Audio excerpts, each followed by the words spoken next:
selaku calon guru penggerak. Salawat serta salam juga tak lupa saya curahkan kita semua pada junjungan Nabi besar kita Rasul Muhammad SAW. Karena berkat bimbingan beliau kita bisa membedakan yang mana yang hak dan yang batil, dan juga masih diberi kesempatan untuk berjalan yang lurus yang siratal mustaqim. Bapak Ibu sekalian dan anak-anakku, ada pepatah mengatakan tak kenal maka tak sayang. Jadi mohon izin perkenalkan terlebih dahulu, saya Retno Satika Putri. Saya dari SMK Negeri 1 Mojokerto. Asal saya di Kedung Sari Melati, Mbak. Bapak ini tangannya. Monggo mampir kalau misalnya lewat ke lagi. Untuk hari ini saya datang di sini bukan untuk mengawasi, Pak, akan tetapi saya ditugaskan oleh Satker Balai Besar Guru Penggerak untuk mendampingi Bu Novik dan juga Bu Rina selama 6 bulan ini dalam pelaksanaan pendidikan guru penggerak. Barangkali nanti teman-teman juga tertarik ikut untuk melaksanakan atau ikut dalam pendaftaran calon guru penggerak di angkatan berikutnya, karena ketika kita sudah mendaftar ini sudah bukti nyata. Bu Rina sendiri saja sekarang belum selesai pendidikannya, Pak, tapi sudah dipanggil oleh Dinas Pendidikan untuk melaksanakan tes.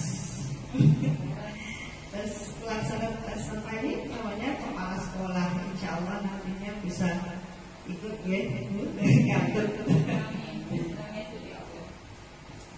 Kemudian saya juga tak lupa mengucapkan terima kasih sebanyak-banyaknya kepada Bu Sulistini dan teman-teman sudah menerima saya untuk datang di sini dan juga ikut berkumpul mendengarkan nantinya diskusi visi dari sekolah yang seharusnya tidak perlu orang luar untuk mendengarnya.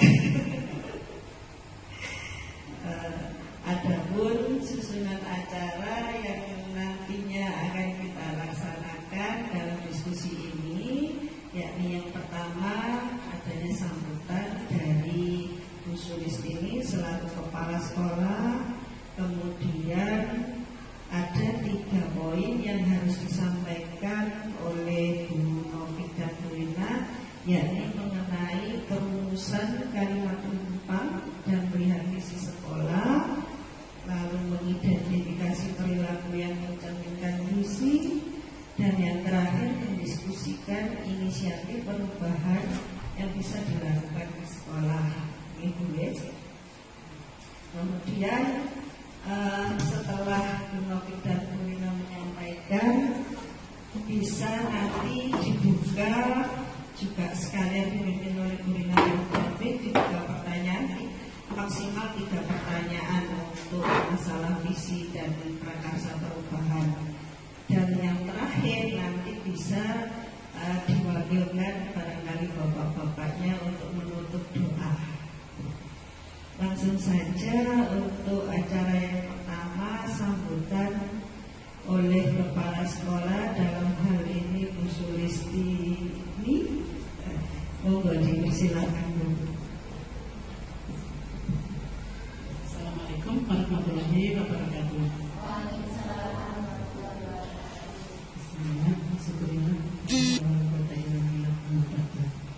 Yang terhormat Ibu Retno selaku PP dari Bu Novik sama Bu Rina, yang sangat saya hormati Bapak Ibu Guru SDN 1 serta anak semuanya yang saya sayangi dan saya hormati. Puji syukur senantiasa kita panjatkan kepada Allah Subhanahu wa Ta'ala atas limpahan rahmat hidayah serta inayahnya, sehingga di pagi hari ini kita bisa diberi kesempatan untuk berkumpul dan dalam keadaan sehat walafiat, tidak berjaga. Selawat juga juga salam semoga tetap tercurah kepada junjungan kita Nabi besar Muhammad SAW yang telah memberikan suri teladan kepada kita semua yang diberikan Islam.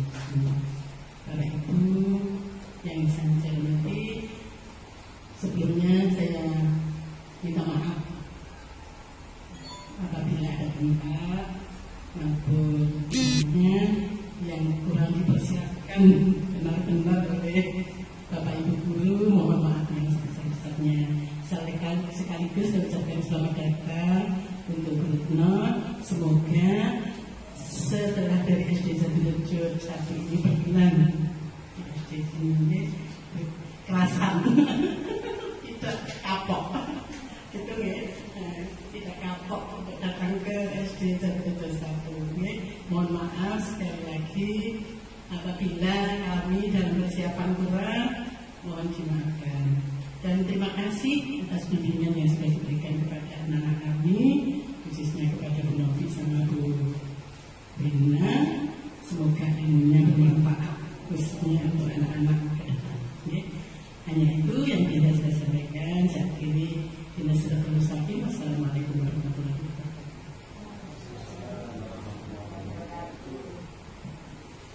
Terima kasih atas sambutan yang diberikan oleh Bu Sulistini. Saya tidak akan kapok kalau belum 6 bulan.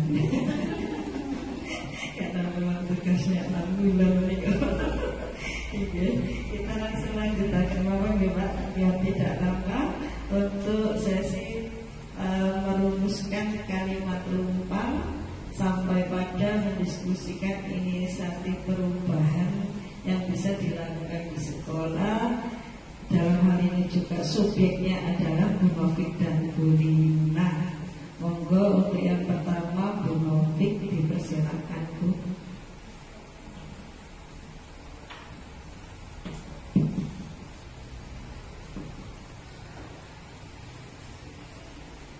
Assalamualaikum warahmatullahi wabarakatuh. Untuk Fatimah, saya ikut moderator Bu Retno. Terima kasih Bu Retno untuk kesempatannya. Bapak Ibu beserta anak-anak yang sudah hadir di forum ini, saya ucapkan terima kasih karena sudah membersamai kami.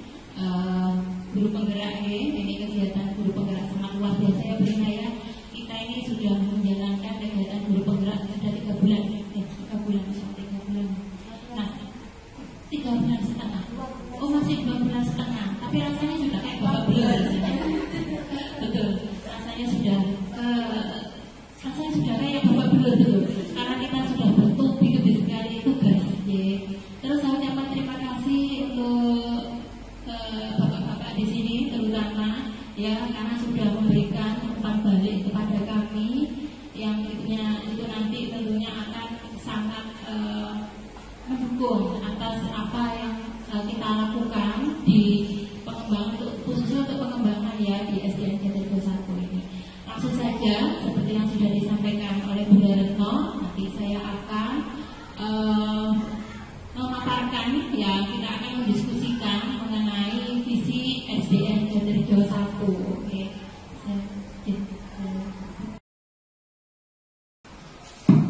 Baik,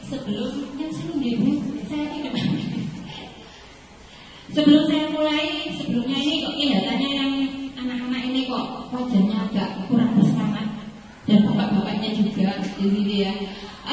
Kita ice breaking dulu, ya, kita ice breaking dulu. Ini pendek kok ya. Kita tepuk-tepuk saja dulu ya. Ini ya, tepuk semangat. Semangat. Bisa ya? Ayo sudah. Ini harus kecipokan kandinya ini. Kita belajar dari video ya. Tepuk semangat.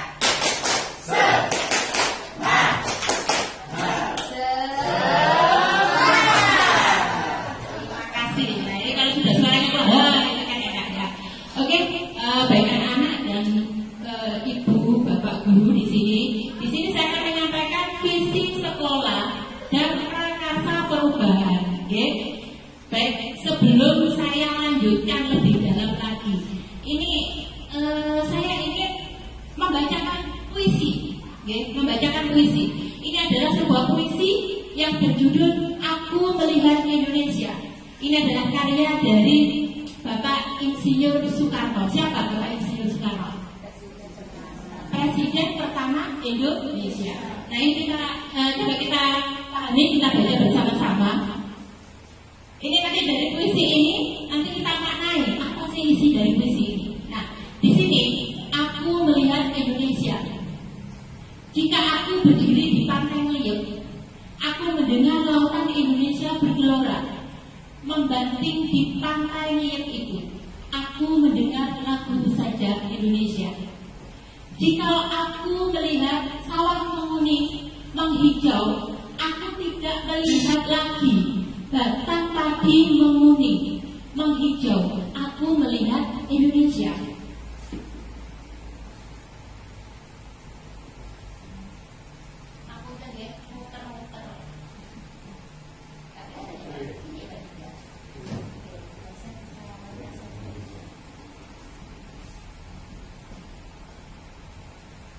Nah, ini puisi berikutnya.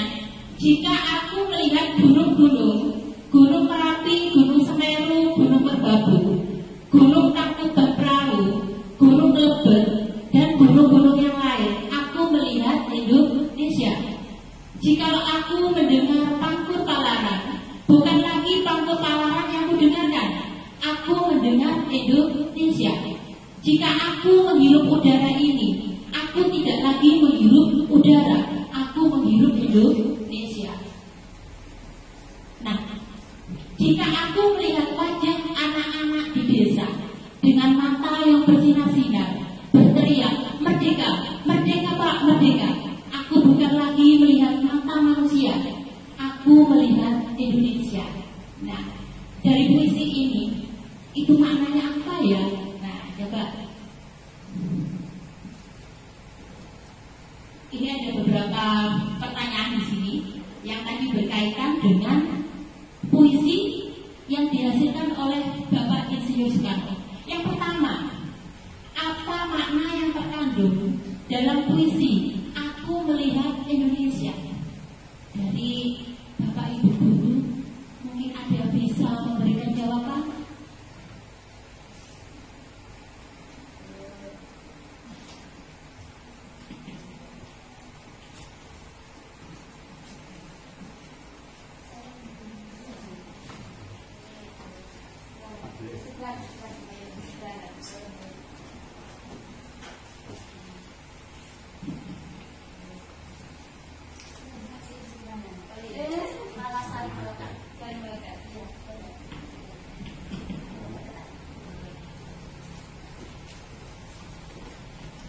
Baik, terima kasih. Berarti banyak makna puisi tersebut adalah tujuan utama Indonesia.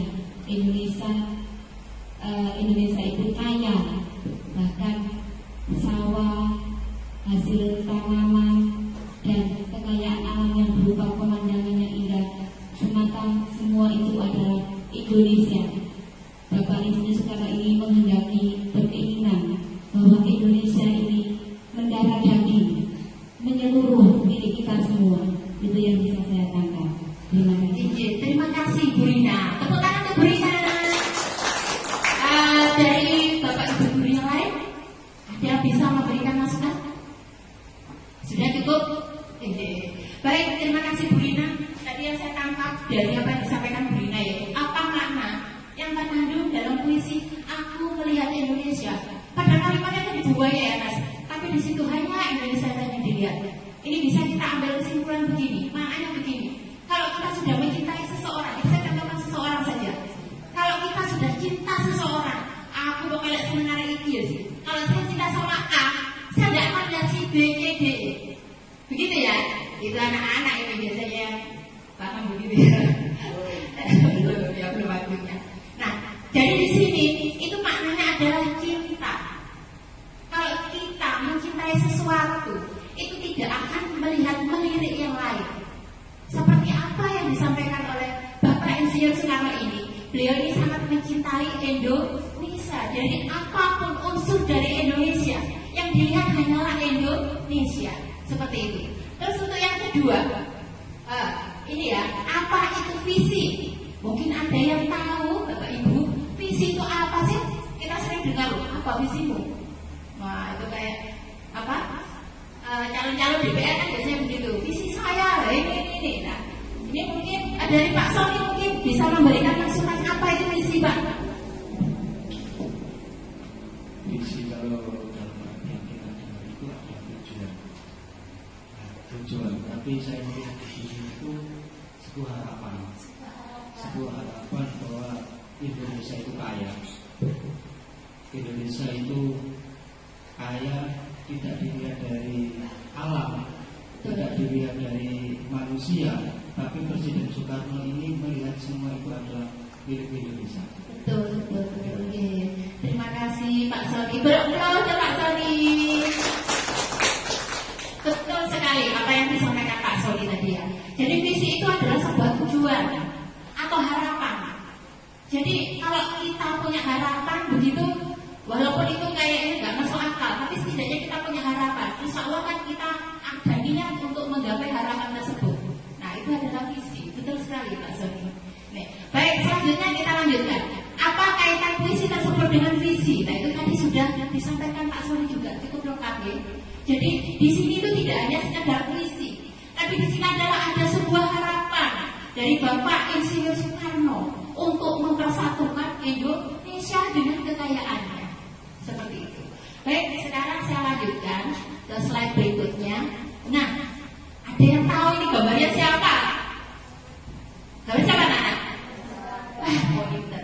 Betul anak-anak, ini adalah gambar seorang patih Gajah Mada yang sumpahnya masih terdengar dengan sampai sekarang, masih terngiang-ngiang di telinga kita.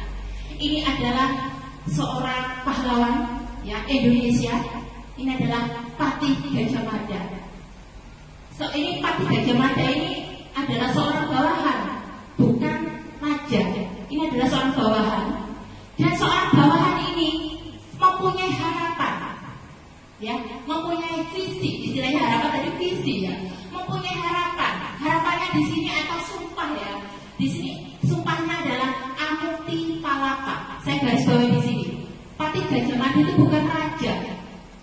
Patih Gajah Mada adalah seorang patih, berarti bawahannya raja. Ini mempunyai sumpah, dan sumpah itu pada zamannya sumpah Gajah Mada ini ditertawakan, ya. Tapi dengan kegigihan dari Gajah Mada ini, ternyata sumpahnya itu terbukti sampai sekarang. Kita bisa mendiami wilayah Indonesia dengan seluas ini, itu adalah berkat dari sumpah Gajah Mada. Sumpahnya adalah, saya baru akan berhenti berpuasa makan palapa jikalau seluruh Nusantara bertakluk di bawah kekuasaan negara. Ini adalah harapan seorang bawahan, bukan seorang raja. Kalau istilahnya sekarang pimpinan, anak-anak ya, Bapak Ibu. Nah, baik, saya lanjutkan. Nah, di sini ini adalah gambar murid kita, gambar siswa saya ambil di kelas 2 ya. Ini adalah gambar anak-anak kelas 2 waktu itu ketika ada lomba PHBI, yaitu waktu itu kegiatan PHBI. Nah, di sini anak-anak tadi sudah saya contohkan, pimpinan punya visi, punya harapan, bawahan juga punya harapan. Ini untuk Bapak Ibu juga punya harapan, harus punya harapan. Seperti patih Gajah Mada. Walaupun mungkin visi kita, harapan kita itu konyol, nggak mungkin, nggak masuk akal. Tapi seperti apa yang sudah dialami oleh patih Gajah Mada, ternyata harapannya sangat luar biasa, bisa kita nikmati sampai sekarang. Nah, baik, untuk yang pertama dulu, ini nanti saya minta dari baik anak-anak maupun Bapak Ibu guru yang berada di sini, kita tuangkan apa harapan kita terhadap anak didik kita ini. Harapan panjenengan ini sangat luar biasa loh. Jangan dikira visi itu hanya nanti yang berhak hanya Pak Kepala Dinas atau pimpinan, tidak. Dari kita semua ini adalah seorang pemimpin untuk memimpin dirinya sendiri. Ya. Nah sekarang coba kita mencoba untuk mengisi kalimat rempang. Kalimat rempang itu kalimat tidak lengkap anak-anak ya. Ya seperti ini perlu dilanjutkan. Nah ini nanti saya minta yang pertama memimpikan murid-murid yang, nah, ini saya minta tolong nanti Bapak Ibu mengisi di keynote ini, diisi untuk yang pertama dulu saja. Kita memimpikan murid-murid yang bagaimana? Itu nanti silakan panjenengan tulis terus ditempel di papan yang ada di belakang. Oke, yang bagian pertama kita memimpikan. Agak sebelah sini ya, beri aja. Agak sini ya, agak sebelah kiri. Yang kiri nanti ditempel di sana.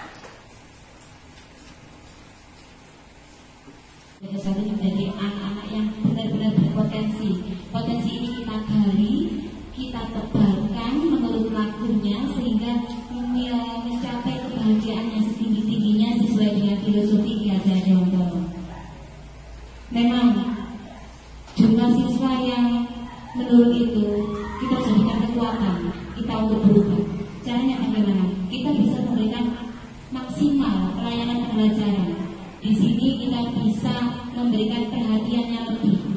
Dari situ nanti akan terjadinya perubahan yang luar biasa. Terutama kita memberikan sesuai dengan intuisi atau kebutuhan siswa yang dalam kurikulum mereka itu adalah pembelajaran yang berdiferensiasi. Mungkin kalau prestasi itu tidak tercapai secara prestasi akademik, kita melangkah ke non akademik. Karena anak-anak ini istimewa, anak-anak itu unik. Jangankan bisa membaca, kita bisa mendidiknya untuk memenuhi kebutuhan dirinya atau mandiri, itu saja sudah, menurut saya itu sudah bagus sekali. Karena tidak memungkinkan Ibu Retno di sekolah kami ini tidak menolak untuk siswa yang berkebutuhan khusus, kami tidak boleh. Dan di sini pun untuk sekolah tersebut sangatlah jauh, sedangkan masyarakat belum begitu sadar kalau siswa yang berkebutuhan khusus itu ada sekolah khusus. Jadi kita tidak bisa menolak ya Ibu Suliza. Kemarin juga menerima siswa seperti itu. Jadi semampunya kita, kalau kita punya wadah di SIMPKB ataupun di praktisi komunitas praktisi ataupun di PNM, kita bisa mendapatkan ilmu dari situ sehingga kita bisa mengaplikasikannya. Jadi menurut saya apa kelemahan kita berhobi itu bisa menjadikan kekuatan bagi kita. Seperti jumlah siswa menurun dengan pembelajaran yang lebih ditingkatkan, dan kemudian untuk program-program itu masyarakat inginnya menjadi seperti apa, karena juga jumlah siswa yang pertama jadi pusat perhatian kita, sehingga kita memberikan program yang istimewa berupa sekolah berbasis Islami. Itu menurut saya. Terima kasih. Oke, baik, terima kasih. Beri aplaus untuk Bu Ina. Baik, terima kasih. Ya, betul sekali apa yang disampaikan Bu Ina tadi, bahwasanya dengan kelemahan itu ternyata di situ bisa kita ambil suatu power, kekuatan ya di kelas. Dengan jumlah siswa kita yang tidak melebihi sampai 20 ya, itu kita bisa lebih mengkondusifkan kelas dalam pembelajaran dan lebih mudah untuk melakukan metode pembelajaran karena tidak ribet dengan banyaknya siswa seperti privat seperti itu. Nah, untuk kekuatan yang pertama tadi sudah disampaikan Bu Rina sangat betul sekali. Untuk kekuatan yang kedua, ini saya tanya saja dengan Bapak Ibu guru yang sudah ada di sini. Kita di sini tuh kompak apa tidak Bapak Ibu? Sangat kompak. Kita kolaborasi di sini. Jadi kita tidak memandang apapun untuk kemajuan sekolah. Ini adalah merupakan kekuatan bagi kita. Apapun itu tugas berat, kalau kita kerjakan dengan rasa kompak, berkolaborasi, insya Allah semuanya akan teratasi. Beri tepuk tangan untuk SDN Jatiro 1. Baik, terima kasih. Nah, seperti ini saya garis bawahi ya. Jadi kekuatan kita ada dua hal, dan ini bisa menunjang prestasi siswa-siswi SDN Jatiro 1. Jadi prakarsa perubahan yang bisa kita lakukan untuk SDN Jatiro 1 adalah yaitu meningkatkan pembelajaran di kelas untuk mencapai prestasi siswa baik itu akademis, non akademis yang optimal. Itu Bapak Oke, baik, terima kasih. Terus pembelajaran di kelas itu kan biasanya kita melihat anak-anak ketika pembelajaran di kelas itu tidak semuanya memberi kontribusi saat pembelajaran. Karena apa demikian? Karena ada yang tidak percaya diri, pemalu, minder. Jadi ketika diminta pendapat begitu, tidak Bu, niku mawon. Kan ada ya temannya. Itu seringkali saya jumpai ya, tidak hanya di tingkat SD, tapi di tingkat SMP. Jadi prakasa perubahan ini kita fokuskan pada kemampuan meningkatkan kemampuan komunikasi siswa dengan dimensi pelajar Pancasila, yaitu kemandirian, kemandirian, melatih kepemimpinan anak. Nah, itu saja untuk penyampaian diskusi visi dan prakarsa perubahan dari saya. Ini saya simpulkan saja. Jadi dari hasil kegiatan yang kita sudah lalui, yaitu diskusi mengenai visi dan prakarsa perubahan, di sini kesimpulannya adalah kita murid impian kita, yaitu tentunya berkarakter, berwawasan luas, dan tentunya peduli dengan lingkungan. Itu Terus untuk visi sekolah kita, yaitu tetap ya, visi kita tidak perlu dirubah ya Bapak Ibu. Sudah sangat luar biasa, sudah sesuai dengan perkembangan zaman, yaitu terwujudnya peserta didik yang berkarakter, berwawasan luas, dan peduli lingkungan dengan semangat Pancasila, dengan prakarsa perubahan, meningkatkan kemampuan komunikasi siswa. Itu saja dari saya akhiri. Assalamualaikum warahmatullahi wabarakatuh.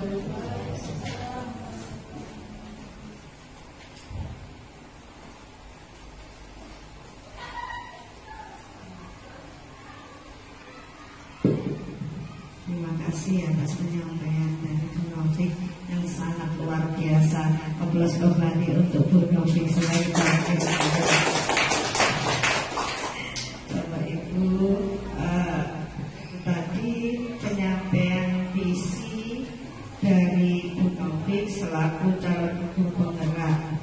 Dalam hal ini memang dalam pendidikan guru penggerak itu diminta untuk belajar memimpin diskusi dalam sekolah, yang diharapkan nantinya ketika beliau nanti ditunjuk sebagai pemimpin sekolah sudah tidak takut lagi dan sudah percaya diri. Saya yakin dengan saya melihat seperti itu, nantinya Bu Novik sudah bisa membuat gebrakan-gebrakan dan prakarsa perubahan yang sangat luar biasa di sekolah yang lain. Amin. Bapak Ibu yang saya hormati, di dalam pendidikan guru penggerak khususnya di pendampingan individu yang kedua ini memang kita fokuskan dalam penyampaian visi. Sebenarnya visi dari siapa? Visi dari selaku calon guru penggerak. Sebenarnya calon guru penggerak itu harus memiliki visi terlebih dahulu di dalam dirinya. Kemudian visi yang sudah dibuat itu apakah sudah selaras dengan visi yang dimiliki oleh sekolah, gitu. Ya, yang saya dengar tadi, saya belum mendengar terkait visi selaku calon guru penggerak. Tapi hal tersebut bisa ditambahkan lagi. Tidak apa-apa, bukan masalah yang sangat. Saya juga tadi mendengar puisi Insinyur Soekarno dan Partai Gajah Mada. Sangat luar biasa sekali. Kita diminta untuk melihat aset-aset kita yang ada di Indonesia ini yang sangat luar biasa, mulai dari SDM-nya, sumber daya alamnya, kemudian teknologinya, yang dimana secara keseluruhan ini adalah milik Indonesia. Kita tidak perlu melihat atau melirik negara lain, karena memang itu yang kita fokuskan. Kalau kita fokus pada aset kita sendiri, insya Allah kita akan lebih menonjol daripada negara lain. Sebenarnya itu yang kita akan lakukan. Kemudian terkait visi sekolah, saya juga yakin yang membuat visi ini pada waktu zaman dahulu juga sudah memikirkan dengan matang dan memperhatikan aset-aset yang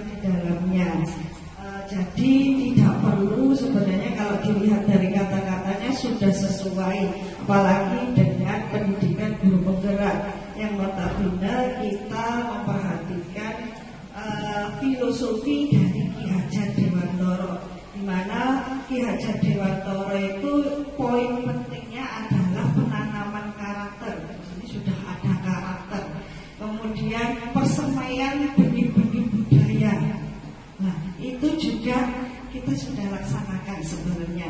Dan yang ketiga terkait ini, yang mungkin yang masih kita berproses nih Bapak Ibu, terkait bagaimana caranya kita menuntun sesuai dengan kodrati manusia itu sendiri, di mana anak-anak itu memiliki kelebihannya masing-masing, yang terkadang kita masih banyak sekali justifikasi terhadap anak, apakah anak itu nakal ataukah bodoh atau memang pendiam. Itu sebenarnya kalau kita gali dari dalam itu pasti dia memiliki keunikan tersendiri. Itu Bapak Ibu. Kemudian di dalam sebuah visi itu sudah baik, akan tetapi kembali lagi yang perlu kita evaluasi adalah prosesnya. Di dalam prosesnya apakah sudah sesuai? Hanya itu saja sih Bapak Ibu. Yang lain sudah sangat luar biasa sekali. Saya ini belajar dari Bu Novik dan Bu Nina terkait bagaimana caranya memimpin dan berkolaborasi dengan teman, karena ini juga sama merupakan kekuatan yang Bapak Ibu miliki di Jatirejo, yang apabila gurunya hanya sedikit, dan itu sudah menjadi kekuatan yang luar biasa yang nantinya bisa Bapak Ibu jadikan kolaborasi yang nantinya bisa meningkatkan kompetensi siswa. Dan mungkin ini juga sebagai pesan ya Bapak Ibu, di tingkatan TK dan SD itu adalah sebuah modal kita untuk menanamkan yang namanya peningkatan pelayanan dalam meningkatkan kompetensi sesuai dengan kodrati manusia itu sendiri. Karena kalau anak sudah naik ke jenjang SMP atau SMA itu sudah akan sulit Bapak Ibu. Kita untuk menentukan, bahkan saya sampai menemui siswa saya sendiri saja ketika saya tanya, kamu ini sebenarnya itu minatnya di mana? Kemampuan kalian itu seperti apa? Nggak tahu. Kalau kalian besok itu pengennya seperti apa? Nggak tahu. Dia itu tidak punya jati diri di dalam dirinya. Pengen melangkah kemana? Ya itu, maka dari itu saya berpesan mungkin bisa dilihat tersendiri. Itu Bapak Ibu.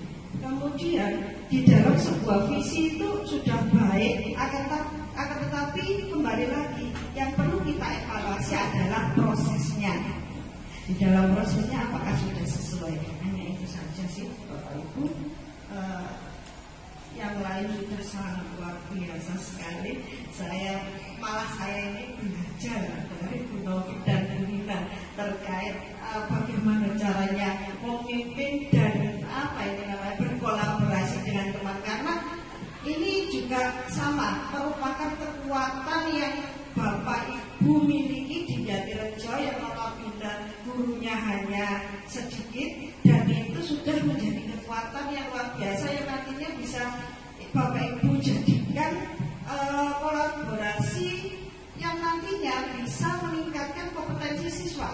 Dan mungkin ini juga sebagai pesan ya Bapak Ibu, di tingkatan TK dan SD itu adalah sebuah modal kita untuk menanamkan yang namanya peningkatan pelayanan dalam meningkatkan kompetensi sesuai dengan kodrati manusia itu sendiri. Karena kalau anak sudah naik ke jenjang SMP atau SMA itu sudah akan sulit Bapak Ibu.